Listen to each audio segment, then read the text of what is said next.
¿Cómo está? Ya está este cuadro ya está listo para recibir el color. El fijado ya está seco.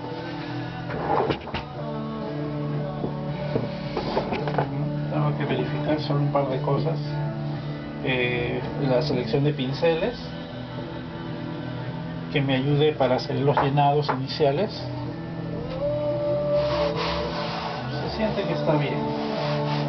Tal vez un lijado me falta. Voy a ver si puedo darle un lijado.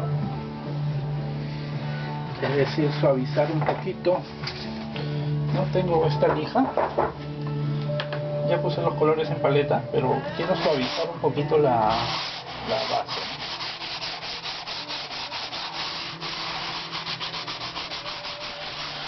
Sobre todo en la parte que es más sensible, ¿no?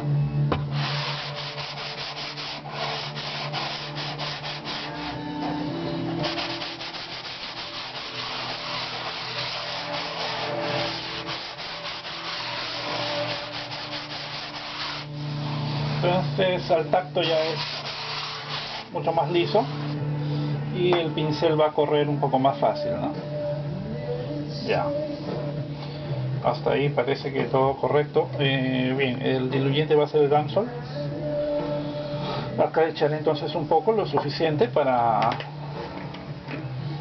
hacer el manchado. El manchado viene a ser el prepintado, como si fuera una acuarela, ¿no? Recordemos que el óleo, la pasta del óleo, podemos utilizarla de diversas formas, ¿no? Muy gruesa, pastosa o muy diluida. Me acomodo lo mejor posible. ¿Y qué colores vamos a utilizar?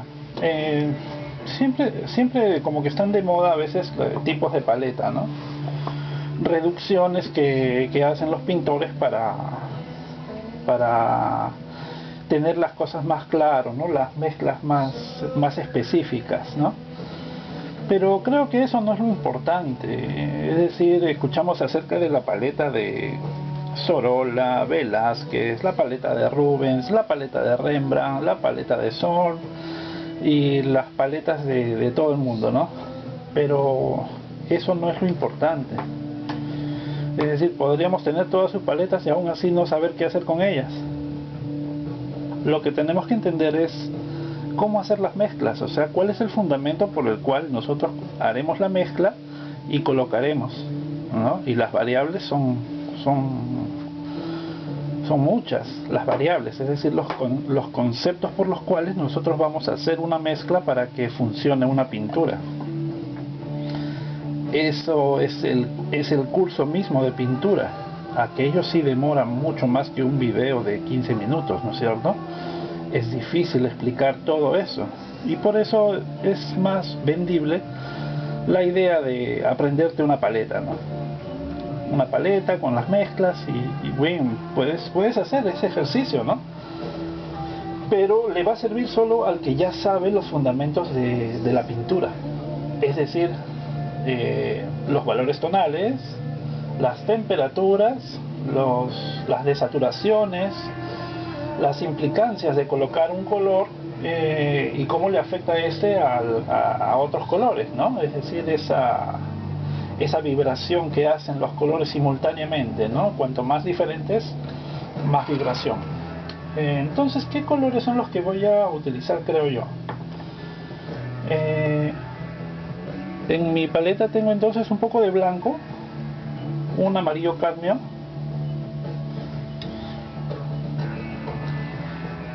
un rojo cadmio, un siena tostada, un cobalto, un azul cobalto y negro. En primer término creo que con eso ya para mí sería suficiente para poder iniciar las mezclas, ¿no? Ahora hay que decidir qué tipo de manchado se va a hacer. Yo reconozco dos tipos de manchado. Uno que es como una especie de camafeo, es decir, como un dibujo, ¿no? A ver, les voy a mostrar un ejemplo. Una de mis láminas que tengo por acá pegada.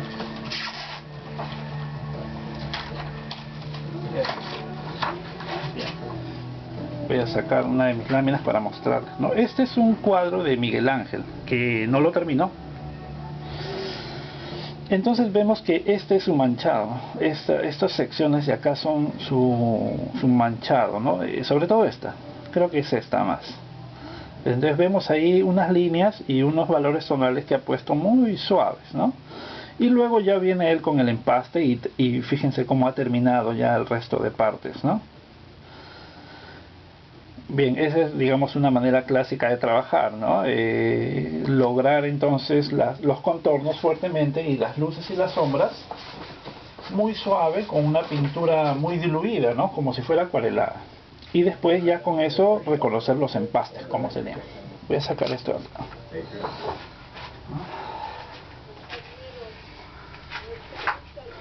Bien, entonces iniciemos. El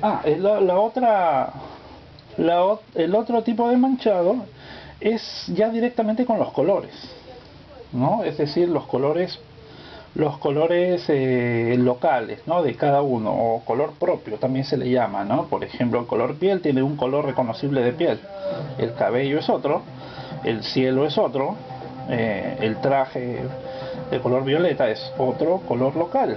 Entonces cada elemento tendrá su color local.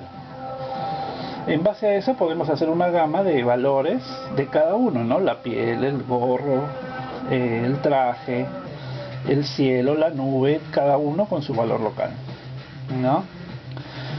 Fíjense, por ejemplo, ¿no? Necesitamos para iniciar un cuadro siempre algo de inspiración. Este es un acercamiento de un cuadro de Velázquez, ¿no? Uno de los hijos del rey Felipe IV, un niño. Este es un retrato ecuestre, pero este es un acercamiento al rostro, ¿no? Tan conocido. Lo que sabía Velázquez muy bien es que a los niños, cuanto más insistencia en los detalles, se les veía como enanos, ¿no? Viejos, como medios viejos, ¿no? Entonces él hace lo mínimo indispensable para que se reconozca el retratado, ¿no?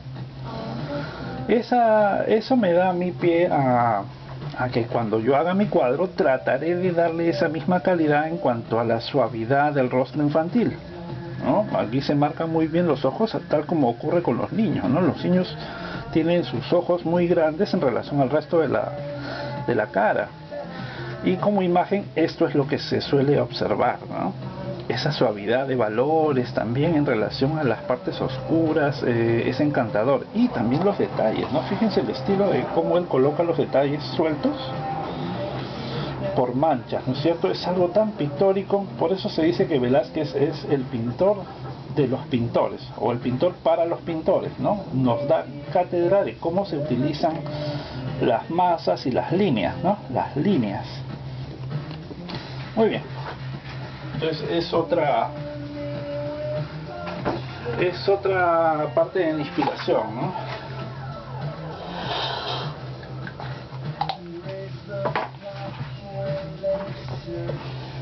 Bien, aquí lo empezamos. Entonces tengo esos colores dispuestos y vamos entonces con un poco los colores locales, ¿no? Puedo iniciar, por ejemplo, con el cielo, ¿no? El cielo celeste, ¿no? Entonces un poco de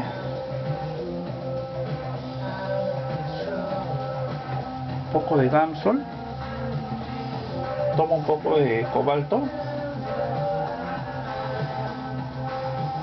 y un poquito de blanco. Si hablamos de un trabajo acuarelado, el blanco no debería ir, ¿no? Pero en este caso quiero probar, ¿no? No es exactamente el azul que tiene mi foto, ¿no? Voy a añadir un puntito de negro para que le baje un poco la intensidad en el azul, ¿no?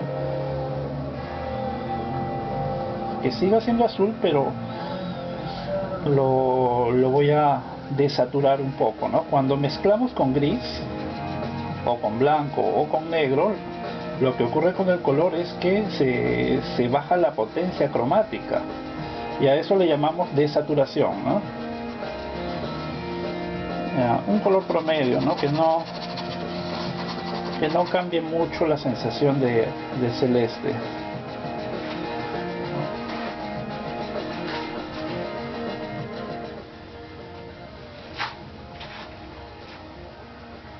Un poquito de blanco, un poquito de más cobalto y un poco de diluyente, ¿no? Para que corra la pincelada. Entonces las pinceladas también, su número debe ser solo las necesarias, no más, ¿ya? Es decir, dejar un aspecto limpio en cuanto al trazo. Ya desde el mismo momento del manchado vamos adquiriendo ese hábito, ¿no es cierto? Tratar de que la pintura se sienta de alguna manera fresca, ¿no? Ahora, siempre habrán escuchado que se prefiere que las pinceladas sean frescas, ¿no? O sea, que no estén muy relamidas, ¿no? Muy detallistas, ¿no? Sino con valor, poner la pincelada y que quede así, tal cual, ¿no? Pues ocurre ahí una disyuntiva, ¿no? ¿Será bueno eso? A veces queremos una pintura que sea tan detallista que eso más bien nos estorba, ¿no? La pincelada fresca, demasiado esbozada, ¿no? Es importante tener un trapo, ¿no? Ahí para ir secando el pincel o limpiándolo, ¿no? Bien, pues yo antes pensaba que se trataba de un concepto más bien de estilístico, ¿no? Es decir, queremos algo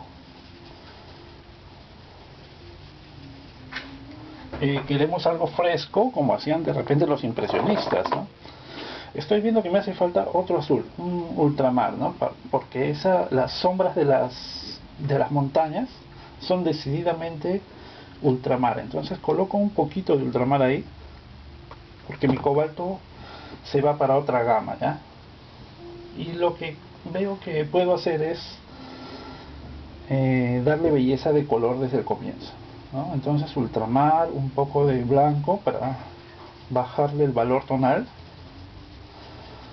Podría hacerlo como si fuera una acuarela, ¿no? Es decir, poner el ultramar, pero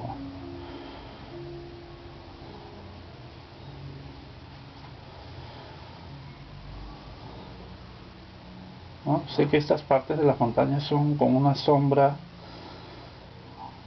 como más o menos así, ¿no? Entonces ya hago un contraste con el primer azul que puse. Les hablaba acerca de las pinceladas, ¿no? Y cómo siempre se nos dice que sería mejor colocar las pinceladas sueltas, ¿no? Y yo antes pensaba que se trataba de un aspecto solamente de estilo, ¿no? Porque suele ocurrir que la mayoría de profesores y pintores de nuestra época tienen una orientación hacia el impresionismo, ¿no? Incluso se considera el impresionismo como si fuera pintura clásica. O sea, son términos, ¿no? Que ellos creen que por hacer pintura impresionista son clásicos, porque la pintura impresionista ya viene siendo como muy antigua, ¿no? Bien, entonces voy decidiendo qué colores. Me conviene un poco el fondo, ¿no? Trabajar un poco el fondo. Yo creo que es como un crema. Entonces ya retiro ya el ultramar, ya tuvo su momento. Yo estoy sosteniendo mi paleta en un parante, ¿no? Lo que uso como apoyo, ¿no? Ahí lo tengo sujeto para que ustedes puedan ver la paleta, ¿no? Porque si no estaría echada. Bien, entonces el resto del fondo tiene que ser como un aspecto entre gris y crema, ¿no? Vamos a ver. Entonces con el siena tostada, siempre empecemos las mezclas por el color que más se le parece, y de ahí vamos haciendo las derivaciones, ¿no? Por ejemplo, el siena tostada, ok, pero ¿cuál es el complementario de este siena tostada tan naranja? Tendría que ser un color frío, ¿no es cierto? Pero ¿cuál de los dos? Veamos con el cobalto que sale, se vuelve como verdoso, se vuelve como verdoso. No está mal, ¿no? Veamos. Se vuelve como un color tierra. Cuando mezclamos los complementarios, lo que obtenemos es un marrón, un tierra. Bien.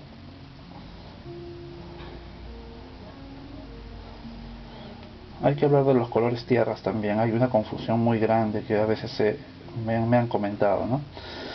Entonces, ¿qué pasa con la pincelada? Lo que me he ido dando cuenta ya con el tiempo es que las pinceladas en un tipo de colocación suelta perduran más. Bien, entonces miren, yo pongo ahí un puntito de rojo de repente, pongo ahí la pincelada, y con otro pincel puedo hacer, a ver, un rebaje, ¿no? Es decir, el valor tonal, o con el trapo directamente, ¿no? Agarro mi trapo, hago como una muñequita y simplemente le rebajo el tono, o sea que ya no se vea tan oscuro, al menos no en esas partes que son un poco lejanas, ¿no? Las partes cercanas sí van oscureciéndose un poco. Eso es lo que ocurre entonces, ¿no? Con respecto a la pincelada fresca que le llaman, ¿no?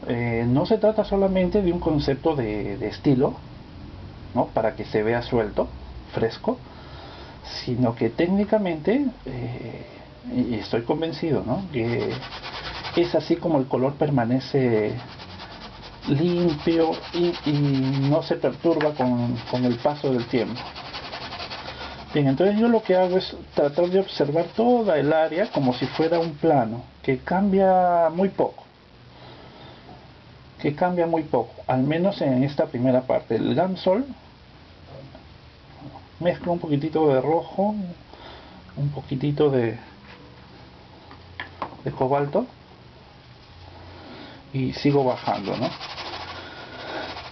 Entonces el color, cuando nosotros lo colocamos ya en el empaste, me refiero, ¿no?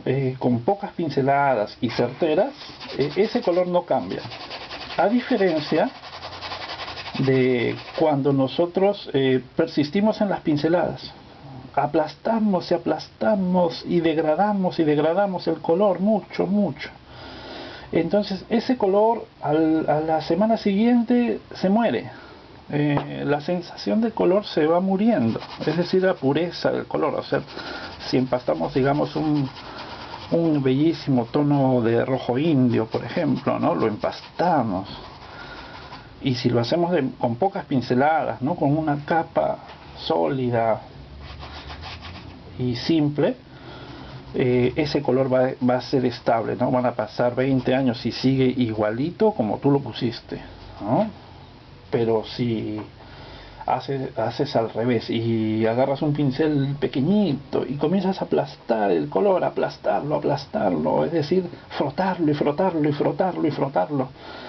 ese color se aplasta en el lienzo y genera una capa ya insuficiente, lo cual hace que al cabo de pocos días comienza a verse ya no el color que pusiste, sino como si fuera un color agrisado, desagradable.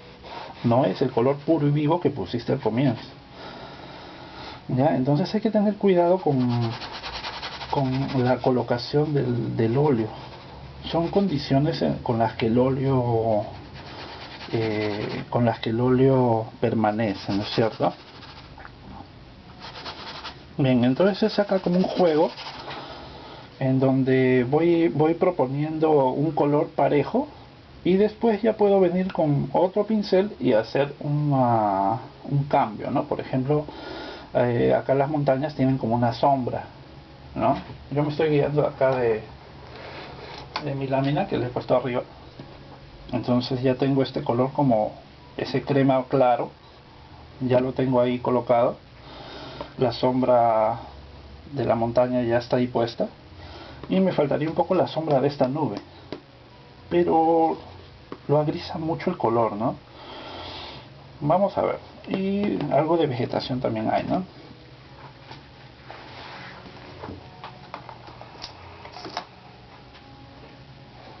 Bien, yo puedo dejarlo así y decidir al final, ¿no? Vamos a ver cómo se ve. Las manchas de color son importantes para la composición, ¿no? Es decir, yo puedo tener acá una mancha muy grande de valor tonal oscuro y, y el fondo no tiene una relación armoniosa de valor tonal. Entonces ahí usaría la mancha de la sombra para que me dé una especie de armonía, ¿no? Antes de llegar a la luz fuerte, pasar por un tono, de ahí otro y de ahí la luz, ¿no? Un intermedio, ¿no? El uso de las masas en la composición es importante. Por eso es que a veces se prefiere, como les decía, una especie de manchado tipo claroscuro o camafeo, le decían, ¿no? Antiguamente. Ahora bien, ¿cuáles serían las condiciones de esta pintura en términos de, de objetividad? Mi fotografía de la niña está tomada en un interior y las sombras se encalidecen. Pero ¿qué va a ocurrir en el exterior? Es otro ambiente en donde las sombras más bien se enfrían, ¿no? Por eso es que las sombras de las montañas se están poniendo azules, ¿no? Bien, en algún momento determinado tengo que hacer una correlación de temperaturas entre una parte y otra, ¿no?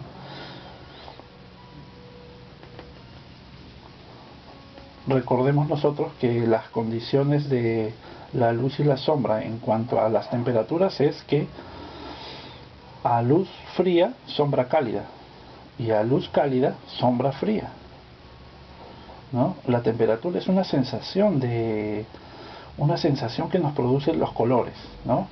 Una sensación ambiental.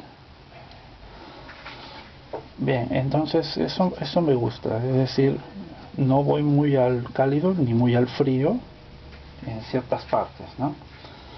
Y tengo más espacios por los cuales jugar. Ahora bien, existe pues también un problema en cuanto a las temperaturas e incluso la copia exacta de lo que ocurre con el color con respecto a los grandes maestros. Ellos no respetaban eso, ¿no? No respetaban eso. Ellos tenían una especie de color personal. Pero bueno, vamos viendo eso. Tengo entonces ya el fondo un poco trabajado. Yo creo que la luminosidad es primordial aquí, ¿no? Debería estas partes hacerlas un poquitito más suaves, que permanezcan como su color, ¿no? Pero justo en estas partes creo que el valor tonal tendría que ser más suave. Es decir, un celeste muy muy luminoso, ¿no? Agarro entonces mi muñequita de trapo y le retiro, ¿no? Hacia arriba sí podría ser un azul del cielo un poquito más fuerte. Ya, ¿qué tal ahí se ve? Todo es claro, ¿no es cierto? Bien, avanzamos en lo posible en este video, ¿no? Este video entonces es el manchado. Bien, tengo entonces mi figura. Veamos. Mi figura de la niña la tomo a un lado para poder ahora pintarla a ella. La parte más crítica sería digamos, la piel, ¿no? La piel, la mano y lo que esté más cerca de ella, ¿no? Entonces veamos, ¿qué me conviene? Yo iría de los colores claros hacia los oscuros, ¿no? Tengo esta cinta que corta aquí en sombra. Hago entonces un poquito la sombra de la cinta.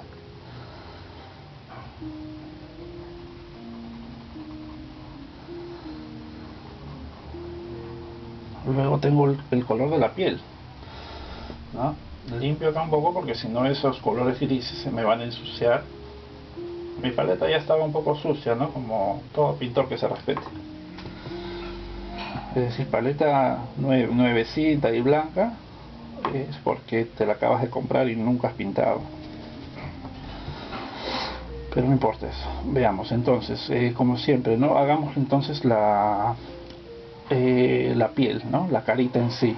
El color que más se le parece en este caso es como un rosa, una especie de siena tostada en la sombra, ¿no? Creo que no puedo tener el mismo plano el cuadro y el rostro, a no ser que lo mueva para allá. Veamos ya. La didáctica es importante. Es decir, yo puedo hacer yo puedo pintar mi cuadro, no es mi cuadro, es mío, es algo que yo quiero hacer para mí. Pero la explicación es importante, si no, no sirve el canal, ¿cierto? Bien, entonces un poquito de rojo, un poquito de siena. Y busquemos el volumen más que el color. Al menos en este instante busquemos el volumen más que el color. Hagamos entonces un color promedio. No es exactamente rosado su rostro, ¿no es cierto? Tiene grises. Entonces lo que nos conviene es avanzar sobre la idea del gris. Le agrego un poco de cobalto y obtengo un tono con un poquito de blanco también, porque ya me doy cuenta que los colores rojizos no me van a llevar al color de la piel misma, ¿no? Entonces tengo mi dibujo fijado, se dan cuenta que yo paso las pinceladas y todo concuerda, ¿no? Siguen ahí fuertes las líneas, ese es el beneficio al que me refería, ¿no? Un poquito de Gamsol entonces ahí en este color que podría ayudarme, pero yo prefiero ir del gris hacia el color. Bien, este color podría ser, entonces simplemente hago un llenado simple, plano, y voy retirándolo con la muñequita en el sector de las luces que están demasiado tapadas, ¿no?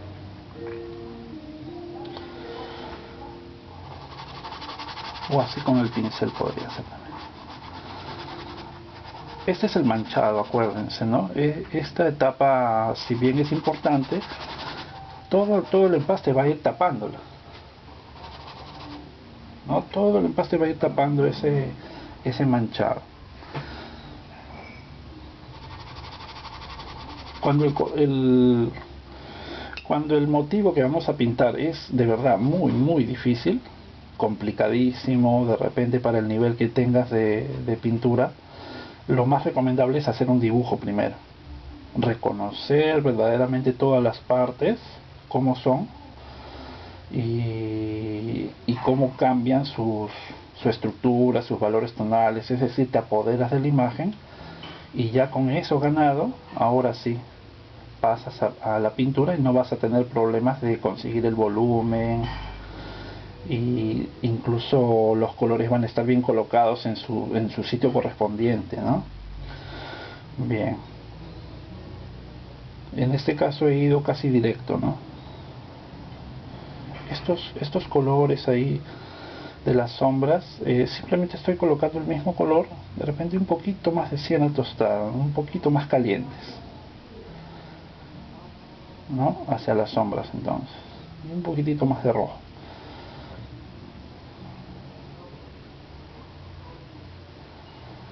Entonces ahí comienzo a llenar las partes correspondientes a las sombras, pero ya con ese color. La mezcla tiene un puntito de blanco, entonces eso me asegura que no se me oscurece demasiado y trataré de no poner tonos demasiado oscuros, ¿no? Y que se vea simple, sobre todo, ¿no? Como vimos en el ejemplo de Velázquez, ¿no? Por ejemplo, ahí ya me parece muy oscuro, ¿no? En algún momento trataré de lograr algunos medios tonos que me ayuden a suavizar ese aspecto, ¿no? No quiero que se vea tan oscuro. Ahora, hasta este momento se ve oscuro porque el resto de elementos aún no ha sido tocado, ¿no? Veamos ahora, hago la manito. No, la manito se puede ver, no. Creo que con las justas, ¿no? Voy a elevarlo un poco.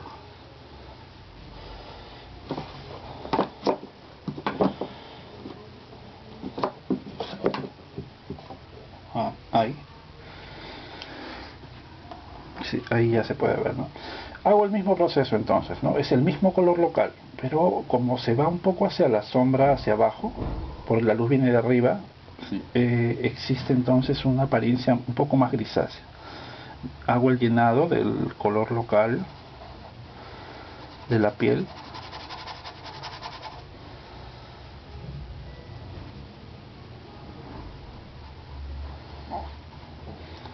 Entonces es como les decía, ¿no?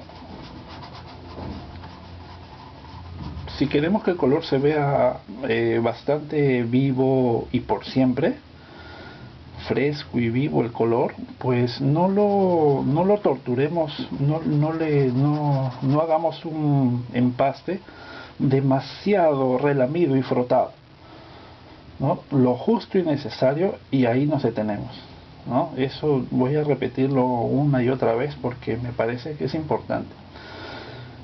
Es decir, podemos tener un acabado realista, ¿no?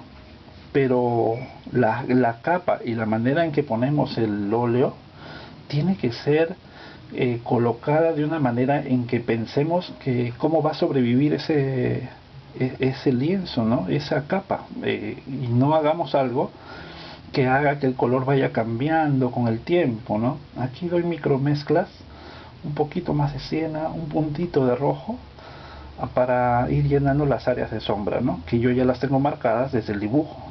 Hay unas áreas de gris también, ¿no? Están bien bonitas. Eso es trabajo del empaste también. Pero las puntas de los dedos son un poco más rojizas, ¿no?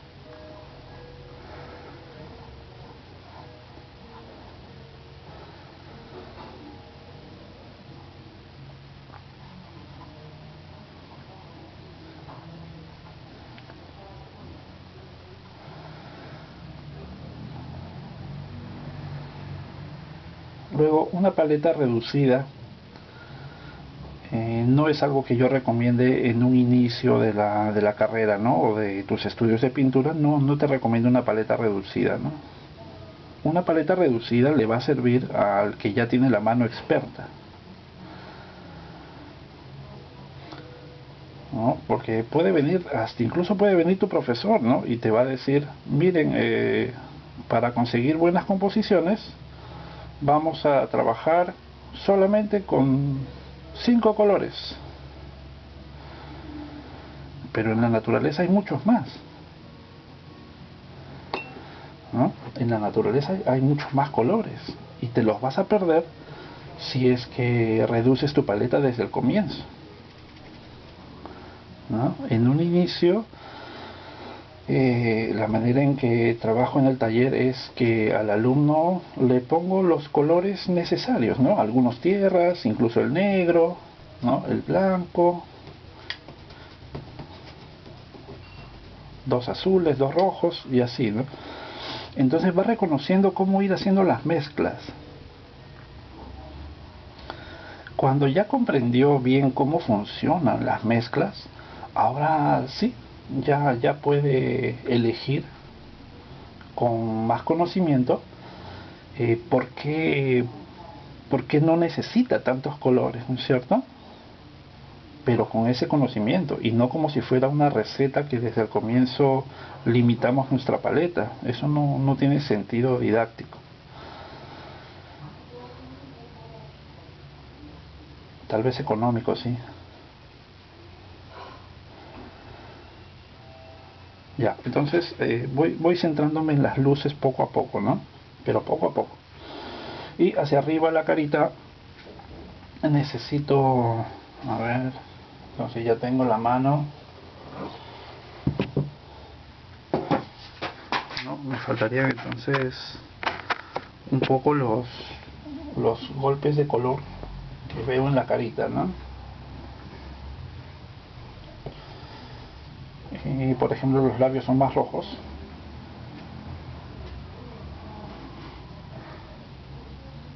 yo tomo un poco del rojo, casi directo. Recuerden que ese es solamente el manchado, ¿eh? No estoy empastando, estoy reconociendo los colores progresivamente, cómo entrarían en esta composición los colores. Y hay una sensación de oscuridad fuerte. Para eso ya necesito otro pincel.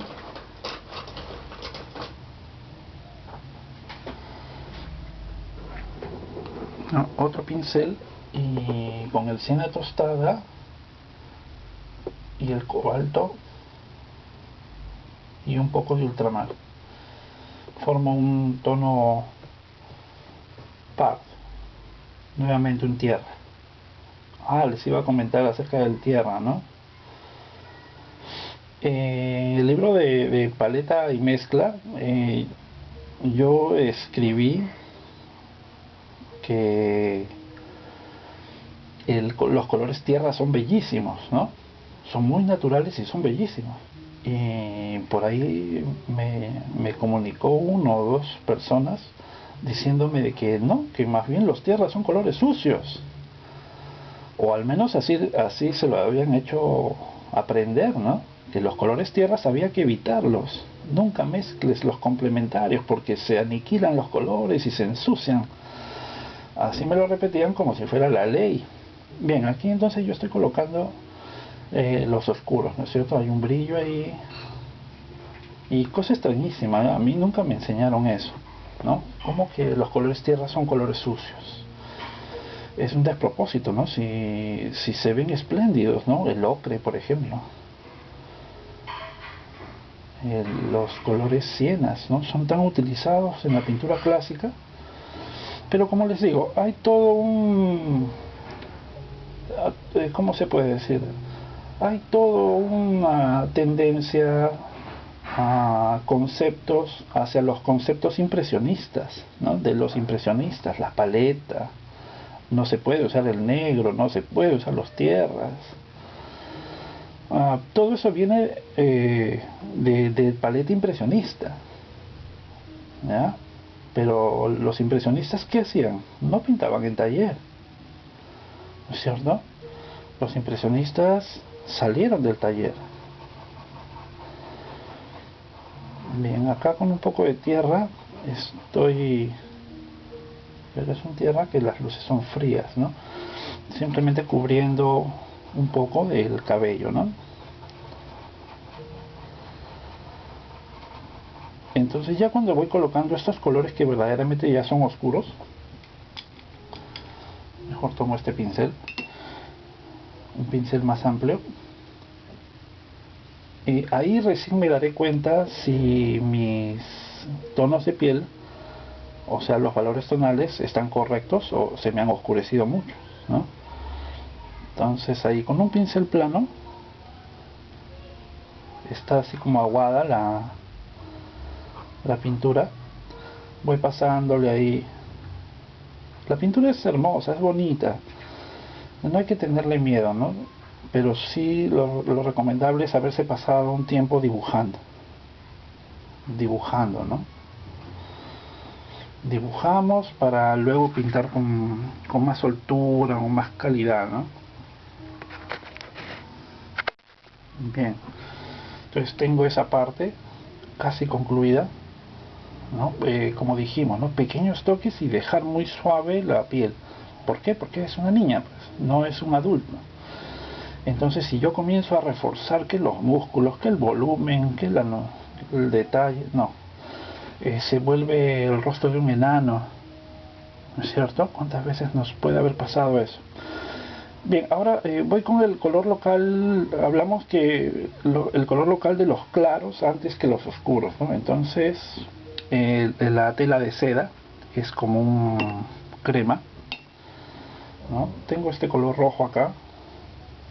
Si un color de tu mezcla te sirve, utilízalo. O sea, he visto pintores que tienen mezclas muy buenas ahí que les han quedado en la paleta y van a hacer un color parecido, pero como no corresponde a su idea de gama, lo barren todo. O sea, gastan el óleo, las mezclas que tienen ahí por gusto, ¿no? Este color me sirve a mí, de repente un puntito de amarillo para que se vuelva más crema, y lo desaturo con un puntito de negro, pero poquito nomás, ¿no? Bien, entonces lo interesante en la pintura no es aprender paletas, ni tips, ni paletas restringidas. Yo lo que les recomiendo es que estudien verdaderamente pintura. Es decir, cuáles son las variables de las mezclas, cómo se utilizan los diversos efectos de los pinceles. Si de verdad son de la carrera de pintura, a fin de cuentas lo van a terminar haciendo, ¿no? Ya sea que empiecen ahora o en 5 años o en 15 años, ¿no? Van a terminar estudiando eso mismo, ¿no? Bien, entonces el color local me parece que es un poquito más rosa.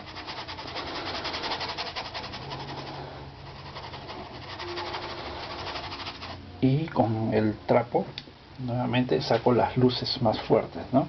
Saco las luces más fuertes que quedan así muy claras. Por acá, ¿no?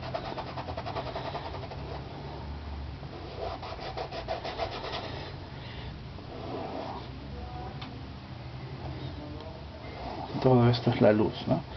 Lo que no estoy tocando entonces queda como un ligero medio tono. Ya esas son las áreas de luz, y retorno entonces a darle un poco más de volumen, ¿no? Un poquito de rojo, complementario del rojo es el verde, ¿no es cierto? Entonces un puntito de azul, un puntito de amarillo recomponen el verde, y ya no es un rojo totalmente puro, ¿no? Y voy con las sombras de la tela de seda, ¿no? También es oscuro. Yo voy de las áreas más luminosas a poco hacia las oscuras, ¿no? O sea, la cara hice todas las áreas de suaves, digamos, y después los toques de oscuro. Y lo mismo acá, ¿no? Voy con las áreas más claras, porque después no voy a poder sacarlas cuando ya coloque los oscuros, ¿no? Entonces prefiero sacarlas así de una vez.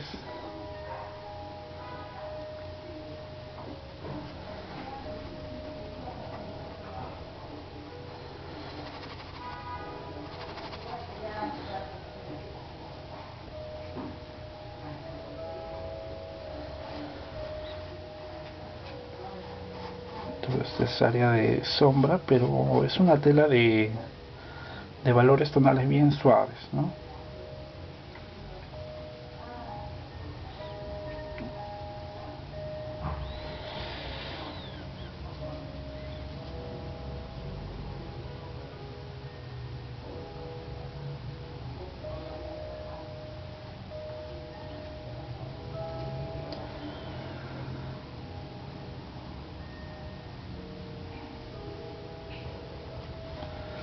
Acá se vuelve un poco violáceo, le pondré un poco de ultramar y veo qué ocurre, ¿no?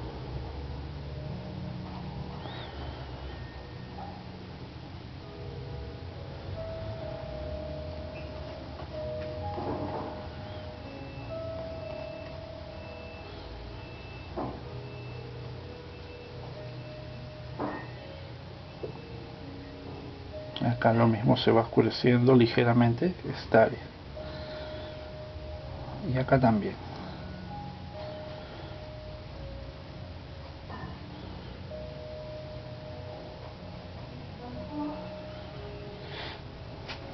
Ya, entonces tengo estas áreas así cubiertas, es un poquito más fuerte, es el violeta un poco más fuerte en estos sectores de acá.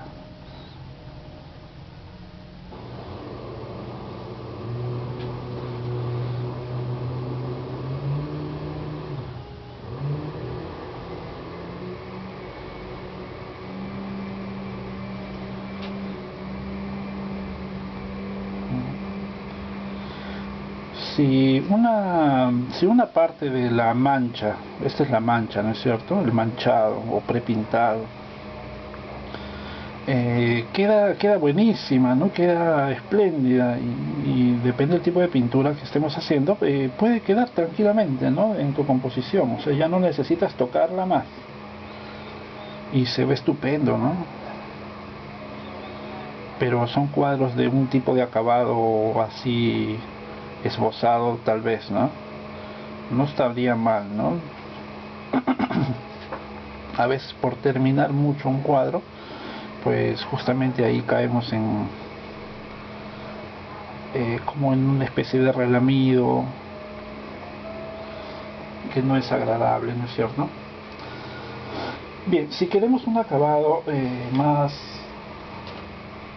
sofisticado, tal vez agarro el pincel de abanico y hago así, de esta manera, y lo que ocurre es que ya no se siente el trazo del pincel, del rastro del pincel, ¿no? Ya yo con eso tengo, es decir, ya después puedo darle un poco más de acabado en ciertas partes, ¿no? Lo que quiero es mantener la suavidad. Bien, siguiente creo que sería las franjas amarillentas de los dorados, ¿no? Y de ahí ya pasaría al final con el color del traje, ¿no? Entonces, a ver, creo que con un poco de Damsol, el amarillo, pero obvio que no es un amarillo puro, ¿no? Es decir, si yo coloco aquí un amarillo, bueno, en este caso sí, solamente ahí arriba le cae la luz tan plena que se ve un amarillo cadmio encendido en estas áreas posiblemente, ¿no? Aquí le llamamos cocinar a hacer las mezclas, ¿no? No sé si en tu país también le llaman así, cocinar, cuando pintamos con colores que no sean muy crudos, ¿no? De repente por ahí viene el asunto. No es agradable que en una pintura se vean los colores muy crudos.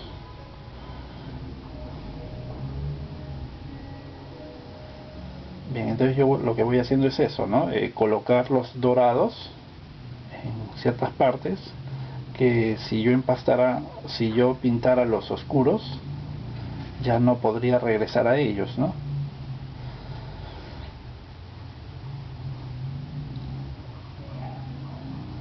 Entonces lo que buscamos es colocaremos los colores de la paleta directos solo si así ocurre en el modelo o si la composición así lo amerita, ¿no?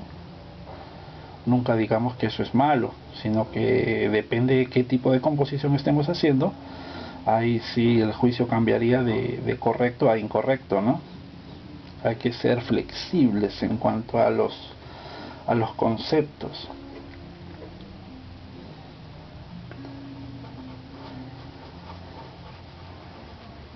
¿No? Justamente ahí es donde fallan muchos profesores, que sus conceptos son rígidos, inamovibles según ellos, y como no ocurre así, siempre hay el estudiosillo, ¿no? El alumno estudiosillo que le dice: profesor, fíjese acá, este pintor está haciendo al revés de lo que usted acaba de decir, y se ve perfecto, y el profesor se va a quedar sin piso, como decimos, ¿no? No va a saber qué responderle al alumno, porque ha encontrado un hueco en su teoría. Bien, entonces, ¿pero por qué ocurre eso, no? Yo que llevo enseñando hace más de 10 años, yo no soy docente, yo soy pintor, pero a la venida de toda esta, digamos, decadencia de las escuelas, he tenido que convertirme en docente, en profesor. Es decir, lo que a mí me enseñaron, lo poco que yo sé, no creo saber mucho, eso he tenido que irlo enseñando, ¿no? Porque ya no querían enseñarlo en las escuelas. Es decir, cómo se dibuja, cómo se proporciona. Vean qué bonito sale así. El Gamsol es un recurso que no se seca tan rápido, ¿no? Entonces puedo retirarlo antes justamente de que se seque, ¿no? Me espera, digamos, ¿no? Me espera unos minutos. Entonces ocurre eso, ¿no? He tenido que convertirme en profesor en estos años, ¿no? Quita tiempo, ¿no? Pero es gratificante, a mí me gusta. A mí me gusta, ¿no? Un poco más con algo de siena tostada, completo, digamos, algunas partes en sombra del dorado, ¿no?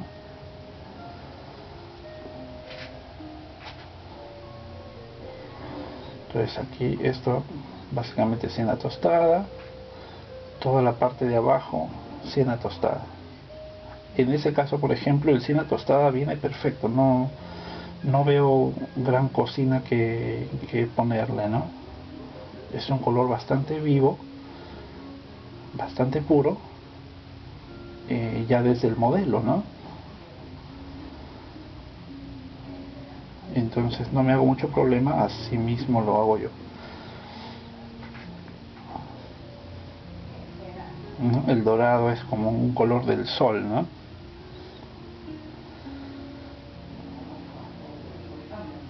Entonces en esos casos sí veo que es beneficioso darle ese mismo color así casi puro, ¿no? Cadmio, un poquito de mezcla, ¿no? De cocina, y el resto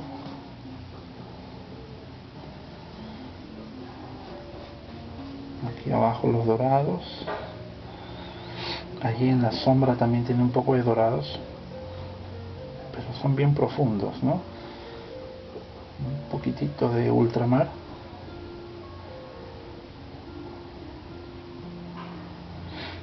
Finalmente entonces pondré el color del vestido, que es un color potente, es el que le va a dar el carácter a toda la composición, ¿no? Eso es obvio.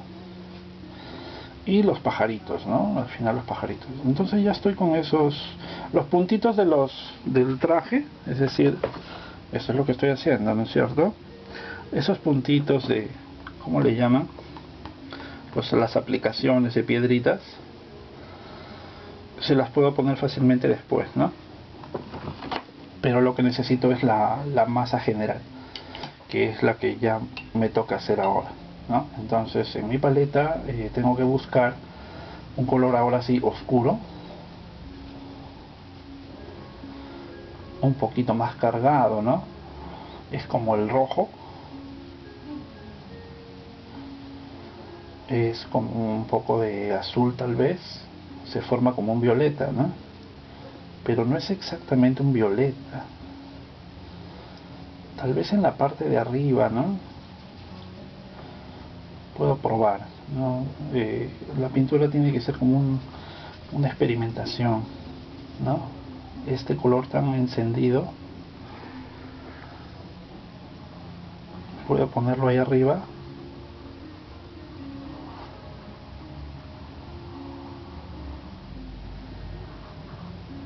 Es bonito entrar al color, ¿no? Después de haber estado dibujando y dibujando tanto tiempo.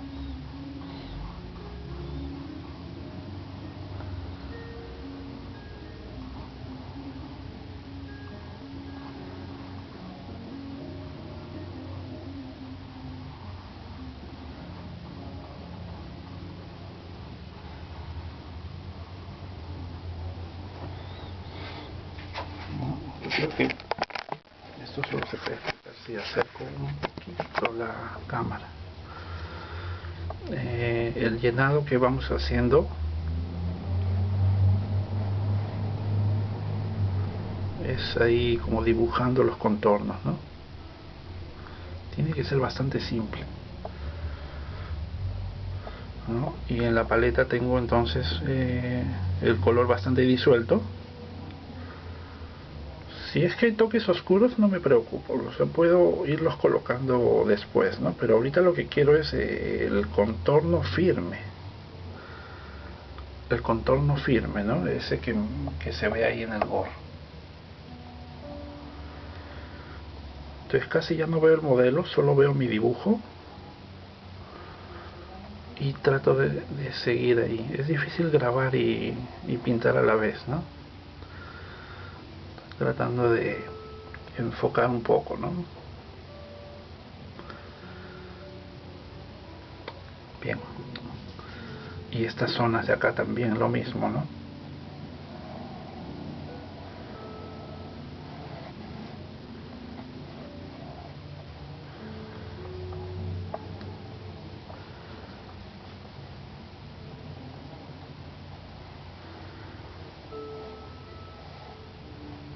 Tú puedes seguir también estos mismos conceptos, estos mismos procesos con una fotografía que tú tengas, ¿no? Algo personal.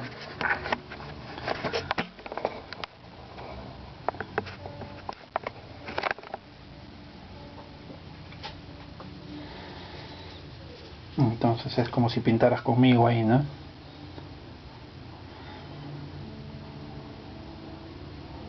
Ya saben que esta demo es para los chicos que han comprado el libro de paleta y mezcla y también de pincel y empaste, ¿no? Son PDFs que yo envío por correo electrónico, pero son PDFs grandes, ¿no? Son libros grandes, es decir, todo, digamos que todo mi conocimiento que he podido adquirir en estos años de pintor los he puesto en los libros. Ya hace una época no tan lejana, ¿no? Me decidí por hacer libros, ¿no? Ya no tanto